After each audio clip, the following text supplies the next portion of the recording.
It's easy to see that pilots have passengers' lives in their hands as they take the controls of their aircraft. But flight attendants also shoulder a heavy responsibility for the safety of everyone on board. In fact, fundamentally, that is the primary reason for having flight attendants. We are going to have an irregular landing. We're going to be ditching in the ocean. Specialist training organizations have developed detailed programs to ensure that they are ready to respond to almost any emergency situation.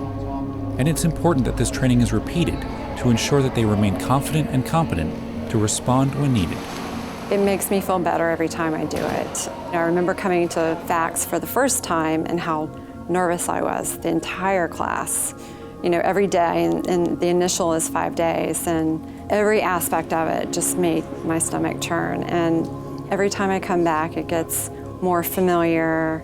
You get muscle memory. You don't remember everything to the exact detail, but you gain more knowledge along the way, and it makes me feel a lot more comfortable about what I do and taking care of my passengers and my crew members.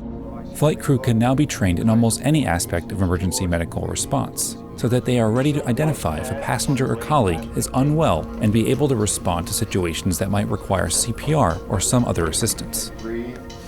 In some cases, aircraft are now equipped with technology that can provide expert guidance and support from the ground.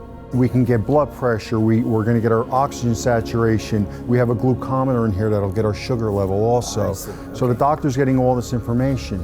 This is also a camera. So I turn this on, and now I'm showing the doctor my patient. Christian, how are you? This is Jim. We're in New Jersey. I'm here with the patient that he's not feeling too well. So Christian, you see his EKG? Yep. Is this guy gonna make it or what? All right, so I'm seeing his blood pressure. I'm gonna recommend that he doesn't get the salami today. And making sure that flight crew are trained to identify problems with their own health, such as the onset of hypoxia, is vital if they are to keep the aircraft flying safely and protect all the passengers. I was getting pretty hot, almost sweaty, started losing a little bit of memory, and yeah, it was getting to the point where if I didn't end it, I probably would have passed out. Now that I know my signs and what they are, it'll give me a chance to actually get that oxygen mask on a little bit quicker. I think this should be structured in some sort of training program for pilots at any facility. I mean, I've never done this before, and I've been flying for a long time, so you think about it, there's pilots that are out there that fly commercially, fly corporate, whatever, and they don't know what their signs and symptoms are.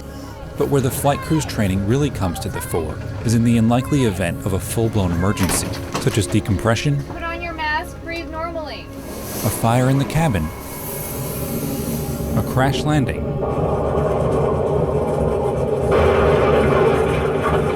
or ditching in water. Training organizations now go to some pretty extraordinary lengths to simulate such hazardous situations in a bid to get crew ready to deal with them safely.